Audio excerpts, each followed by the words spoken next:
So whenever we talk about the demand analysis, 5 things we should keep in mind. One is the quantity of demand, then what type of product, and how the consumer here, individual or industry, how they are offering. Then the important factor, the price, and finally the specific period. So these are the 5 things that we should keep in mind while discussing about the demand analysis. Why it gains its importance? Because there is one famous phrase: human wants are unlimited, but sources are very limited. So whatever we know a particular product we cannot produce. Production is meaningful only when consumption is made. That is why the demand gains its importance. Now we will try to define that particular term. There are many definitions. People in their own way they used to define, but this particular definition gives a comprehensive idea about the term demand. Shall I? For your sake, I'm reading that particular definition, but this particular it is a definition you cannot write on your own. Please, this particular sentence you should mug up and you have to write. Suppose if they ask, what do you know about demand means, if you have to write the definition of it. Okay. The amount of specific economic good or service that an individual consumer or a group of consumer willing to purchase or willing to experience. Why it is purchase and experience? Purchase is for the physical goods and experience is for the service good at a particular price in a given period of time, supported by ability to pay for the same. So in this particular definition, once again I'm using the segmentation method. 5 elements are there. First, we should say about the quantum. What is quantum here? The amount of. Then we should talk about the product, 2 type of product, physical and service product. So a specific economic goods and service. Then who is demanding? Individual as well as the industry. So instead of saying that an individual consumer or a group of consumers, then we should say about the offer, that is need or a desire or requirement. So willing to purchase or willing to experience. Then the last 2 factor is at a particular price for the given period of time. And the last thing we have added, supported by ability to pay for the same. So when you start writing the definition, whether these 5 elements are present there in the term or not, you should be clear with that. So from this definition, it's easy for us what are all the factors influencing the demand. The very first prior element or a factor which influence the demand is the price. Whenever you go to the shop or when you go to anywhere, when you want to buy something, very first thing you will ask, what is the price of the product? Without knowing the price, you will not purchase. Suppose you already know about, you are already very sure about the price, then you will not ask. But price considered to be the predominant factor for the demand. I think you know this. But as far as the demand analysis is concerned, not only the price, but also we should compare the price of the related product. Suppose you want to buy a particular one, we will see the brand. So what will be the alternative? You should say that particular alternative product, it may be a substitute product or it may be a complementary product. So substitute means a tea and coffee is substitute. Whether you want to have a coffee or tea, then here the price of the coffee or price of tea is, for tea coffee we are not going to think about the price, but I'm talking X and Y. Definitely if X and Y are substitute, the comparison will be different. Suppose X and Y are complementary, that suppose Y is the integral part of X means, then we should think about that. What is the quality? Suppose you are buying a cell phone, you will have what is the pixel for the camera, rear camera, front camera, then what is the configuration. So all these things, definitely these are all complementary to each other. So apart from these 4 factors related to the price of the actual product, price of the alternative, that price alternative product may be a substitute or a complementary good. The next best factor that we should consider is the economic status of the consumer. Here economic status means the income of the consumer. So income having an influence over the demand. Definitely, middle class will offer a particular product. Higher middle class will have a different product. The rich people may have a different product. So, depending upon their economic status, the type of product will change. Apart from that, there are many other things like what is your taste. The individual customer, definitely they will express their taste. So how they will express, they will say this is my preference. So the taste and preference is the influencing factor of a demand. Apart from all these things, nowadays a major factor which decides the demand is advertisement. How the company is reaching the customer is through advertisement, the media. They will tell about the product and they will give about the guarantee or surety or other what are discount, all these things, all fundamental concept they will use during the propaganda of that particular product. So these are the 7 factors you should consider for demand analysis. There are many other factors which are categorized under other determinants of the product. Other determinants maybe the time perspective will be there, and opportunity cost of that particular thing, then eco-marginal factor of that particular product, season. All these things are other determinants. So what I want to say, whenever they ask about explain the determinants of demand, means these are the sub-headings and you have to make 1 or 2 sentences. Definitely this will give a right answer. Before getting in deep about the demand analysis, especially the law of demand, first you should know what is individual demand and what is market demand. These 7 factors now, definitely the individual demand will influence. That is why QA is a function of, here QA is a quantity demanded for a particular product. It is a function of several factors. PA means the price of the product. Y is the what is the income of the individual, level of household income. Then P1, P2, P3 up to n number of things. It's a price of related product. It may be substitute or complementary. Then TP is taste and preference, advertisement. So apart from that, I have added 3 more. It is EY, that is the consumer may expect that there will be a change in price or there will be a change in income of that particular individual. So they will demand a new product because of this future income. Similarly, if there is a change in future, likely to be go up, what he will do, he will go and demand that particular product because next month there will be a heavy demand for that. He will go and buy this month itself. So these are the 7 factors which decides the individual demand. So suppose any other factor which influence this particular one, we will have a disturbance zone. We, in economic, we used to call it disturbance zone. We should not call like that. The other determinants. So when you want to write a particular individual demand function, these are the factors you should consider. But when you talk about the market demand, not only these factors, but also you should add some more factors. Some more factors here, the same 7 factors. Apart from that, we should add 3 more. One is the population, the size of the market, what type of market, whether it's perfect or market or pure market or monopolistic or oligopoly, which type of market it is, how many sellers are there, how many intermediary are there, who are all the agent, who is the principal owner of that. All these things definitely will influence the demand.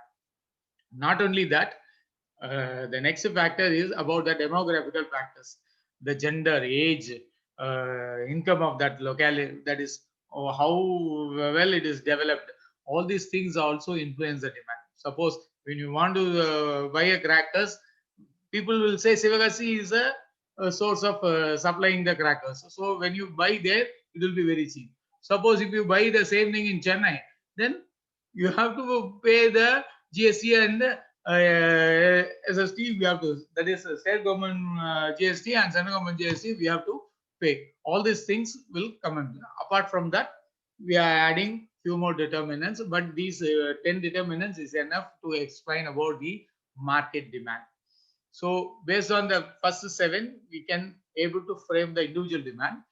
Along with that individual demand, if you add the population related factors or demographical factors, we can easily construct the market demand function. So before constructing about the individual demand and market demand, first we should know what is law of demand. It is called alphabet of a demand. It's a fact.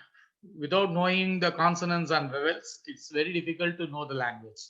Likewise, law of demand is the base for developing the demand analysis. This law of demand may not be true, but in those days it is there, but it's a predominant factor. What is law of demand? It is a particular theory which expresses the relationship between two factors. One is the price of the product, the second one is the demand for the product.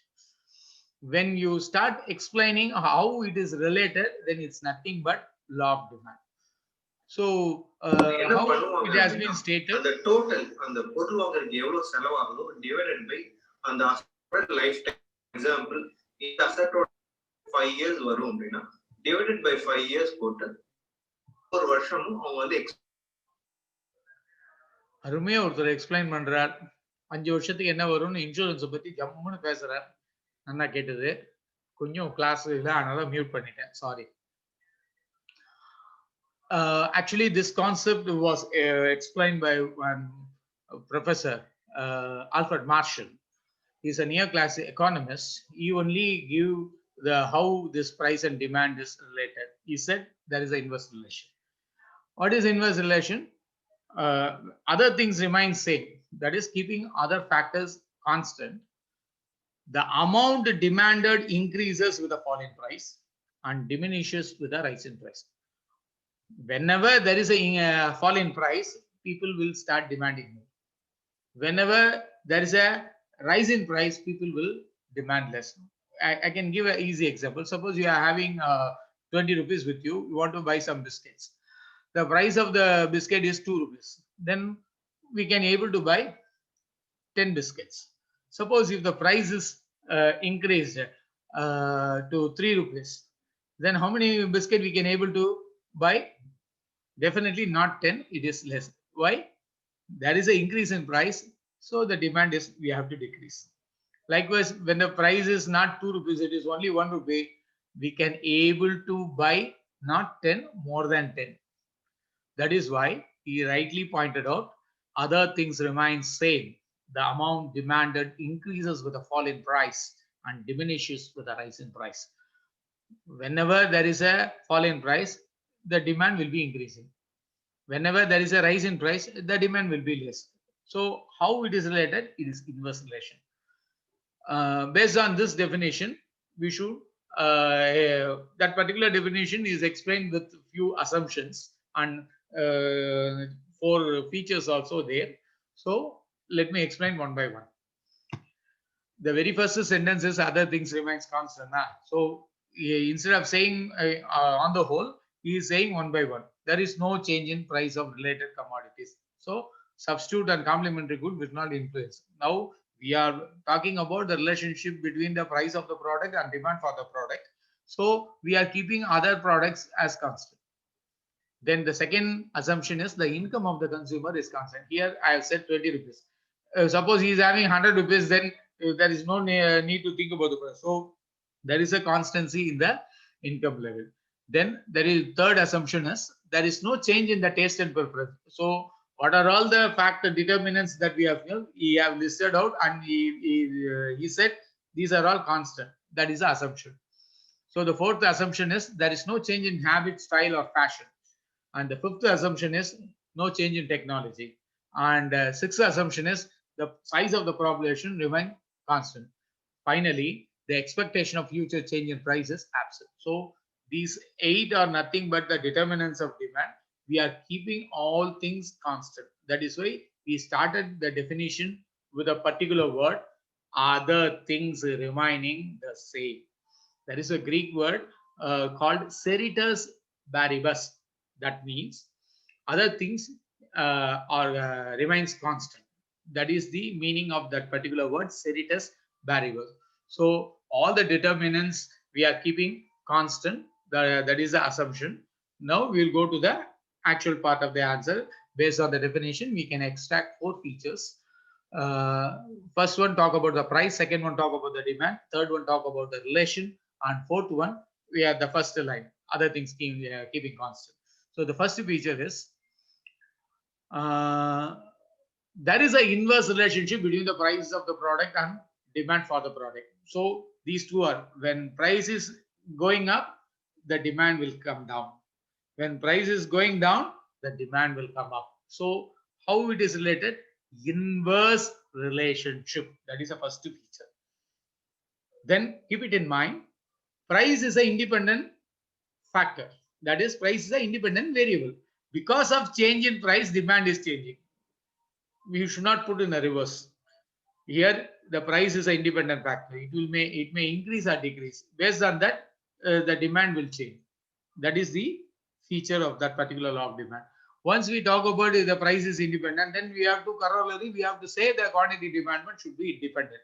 So price is a independent one. It is keep on changing. Based on that change, the demand is changing. That is what the law of demand believes. The last one, a great wordings from Greek, Ceteris paribus. That means other things being equal.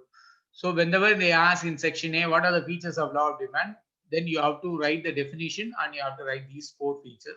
You cannot change it because it's a law.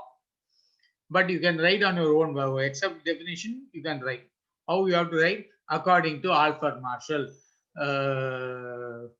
Other things being the same, the amount demanded increases with the fall in price and decreases with the rise in price. That is the definition. Based on the above definition, we can extract the following features.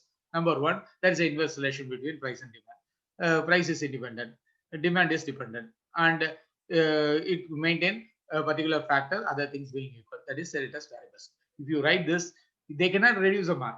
They can give the full mark. Now, we'll go to the next level. Suppose it is asked in section B, not only the definition and feature, then you have to draw a thing how the demand schedule will be. So you have to measure the quantity demanded in the x-axis and price in the y-axis. Vertical line represents the price, horizontal line represents the demand. When you start drawing the demand, definitely it is a downward sloping curve from left to right. Why? When price decreases, demand increases. When price increases, demand decreases. So this relation is expressed with a downward sloping curve from left to right. This is the graphical representation of law of demand. Then the most important factor to be considered for law of demand, the exceptions. Once you understand the law of demand, then it's easy to explain the exceptions. What is the actual law of demand? The law of demand states there is an inverse relationship between the price. Okay, that should be inverse. Suppose there is no inverse relation, then those economic situations are called exception to law of demand.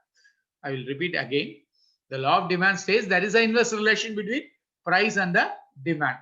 Suppose it is not there, when it is not true, when it is not happening, then it is exception to law of demand. So most of the time they are asking only the exception. Even sometime one particular exception will be asked in section A. So first we will take a necessary good. Suppose in case of necessary good, what will have, whether it is possible to apply law of demand. What is a necessary good? Food, shelter, all these things are necessary. Now, so we will take food as one of the product. The law of demand will not be a suitable theory in case of necessary goods. Why? When the price of the rice increases, but we will not change the consumption. இந்த மாசம் வந்து அரிசியோட விலை வந்து 50 ரூபாயிலேருந்து 60 ரூபாய் எடுத்து kilo, ஆனா நான் கொஞ்சம் கம்மியா சாப்பிடுறேன், அதெல்லாம் முடியாது. எவ்வளவு மாசம் 15 கிலோ வேணும்னா அது 50 ரூபாய் இருந்தாலும் சரி, 60 ரூபாய் இருந்தாலும் சரி, ரேஷன்ல 1 ரூபாய்க்கு கொடுத்தாலும் சரி, நம்ம அந்த 15 கிலோ கன்சம்ஷனை மாற்ற முடியாது. ஏன்னா சாப்பிடலன்னா உயிர் வாழ முடியாது. பிரைஸ் வச்சா நம்ம ஃபுட்டை டிசைட் பண்றோம், ரொம்ப காஸ்ட்லிக்கு போக மாட்டேங்க ஒழிய மினிமம் கன்சம்ஷனை பண்ணியே ஆகணும். I hope you understand. So in case of necessary goods, the law of demand will not hold good. Irrespective of price, there will be some minimum consumption to avoid starving. So the very first exception is the necessary goods. So what is the next type of good? Inferior goods. Inferior means matchbox, salt, all these things are inferior. It is needed, but we will not give importance. Suppose in case of salt, the price of the salt is increasing. Whether you reduce the demand for the salt, definitely not. Suppose they are giving free of cost, whether you are going to purchase a bag full of salt, no. The same consumption is needed. ஓசியில கொடுத்தாலும் சரி, 1000 ரூபாய் விலை வச்சாலும் சரி, அந்த மாசத்துக்கான 1 kilo சால்ட்டை நீ வாங்கி தான் சால்ட் இல்லாம சாப்பிட முடியாது. சால்ட் இல்லாம எதுவுமே நடக்காது. ஸோ பிரைஸ் வந்து not at all not at all considered to be a fact. Why? Because it is an inferior. So who invented this particular one? One economist called Robert Giffen. With his name only, Sir Robert Giffen name, this particular concept we used to call it as Giffen paradox. Suppose in section A, if they ask what is Giffen paradox, you have to say the law of demand is not applicable in case of inferior goods. Why? Price is not having an inverse relationship with the demand for the inferior goods. For example, salt. So salt is an inferior goods. There will be some minimum consumption irrespective of the price. Definitely there won't be any inverse relation between the demand and the price. What is the concept name? Giffen paradox. Why it has given? The person who invented name is Robert Giffen, Sir Robert Giffen. Now we are going to explain the next one is called luxurious goods. Suppose gold, platinum, and any product which is a symbol of status, then there won't be inverse relationship between the price and the demand. When the price of the gold increases, we will go and buy. Why? There is a direct relation between the demand and the price. So in case of costly items, precious metals, any Rolls Royce car, all these things are symbol of status. Whenever there is an increase in price, people will demand. So it is exception to law of demand. There is no inverse relationship when transaction of luxury goods is concerned. This particular thing Professor Veblen have invented. So this particular concept we used to call it as Veblen effect. So in case of necessary goods, it is not applicable. In case of inferior goods, it is not applicable. In case of luxurious goods, it is not applicable. Apart from that, there are many other exceptions are there. Consider there is an emergency situation. Your friend has met an accident and you need a unit of blood. Normally, the unit of blood will be 2,000 rupees or 2,500 rupees. Suppose the donor is a very rare blood group. The donor is saying, I need 10,000 rupees. You will not bargain because it's related with the life. Don't worry, I will pay 20,000 rupees. Come and save my friend life. So in case of emergency or urgency, people never think about the price of the product. Only that emergency situation only consider. So it is exception to law of demand because the demand and price is not having an inverse relation. The next factor considered to be the taste and preference. Suppose you prefer a particular product, even though the other products are keep on saying it is a good quality, is a cheaper price, and keep on saying your preference of particular product. So the other things never be considered. So price of that particular product never be considered. So there is no inverse relation. Price is not considered and only taste and preference considered. Even though it is higher price, you will buy. Even though it is cheaper in price, you will buy because you prefer that. Then the next one is change of fashion. Suppose you are going a particular textile and you are selecting one t-shirt, really good one. It is produced in 2020 only, but the wordings is Happy New Year 2015. Whether you will buy that, people may think that it is 5 years old, so you will not buy that. Why? There is a change in fashion, so you will not buy that. So these are some of the exception to law of demand. Most of the time they will ask one particular section A question, why demand curve slope downwards? Suppose it is asked in section A, then you have to write the first three: price effect, income effect, and substitution effect. Because of the inverse relation, because of the increase in the income, and because of the substitute products, these are the major factors keeping the demand curve sloping downwards. So you should draw the diagram also. X-axis represents the demand, y-axis represents the price. It's a downward sloping curve. Then you should write because of three reasons. What are three reasons? Because of the price effect, it is downward sloping. Because of the income effect, it is downward sloping because of the substitution effect. Sometimes they will not ask in section A, they will ask in section B. By that time, because it carries 8 marks now, so you have to add few more points. The fourth point is law of diminishing marginal utility. That is, suppose you are consuming a particular product continuously, the satisfaction of the first consumption may not be equal to the satisfaction of the second one. Suppose you are very thirsty, you are having a coffee. First coffee will give more satisfaction. Suppose you are thirsty, you are having a second coffee. The satisfaction out of second coffee may not be equal to first one. Suppose you are drinking the third one because you want to give company to your friend. The third coffee will not be preferable. Why? Because very less satisfaction it will give. The fourth you are having continuously, you will eject. Why it is happening? Because of law of diminishing marginal utility. When you consume a successive of a same product, the satisfaction level will keep on coming down. It is called law of diminishing marginal utility. One more factor is when new customer for a product means definitely the demand will go down. Why? Because you have to expand the product. The supply will not help out the demand. And other thing, if a same product is used for multiple purpose, then there won't be any parallel line or upward sloping. It's not possible. Demand curve will slope downward. So there are 6 reasons why demand curve slope downward: because of the price, because of the income, because of the substitute products, because of law of diminishing marginal utility, because of new entrant, because of multiple use of a same commodity. These are all the reasons why demand curve slopes downwards. So with this, I'm completing this particular session. We will meet again by 8:30. All of you go and have your dinner. Then by 8:30 you can come and join. May God bless you. If you have any doubt, means you can ask in the second session. Okay. Yeah, thank you, sir. May God bless you.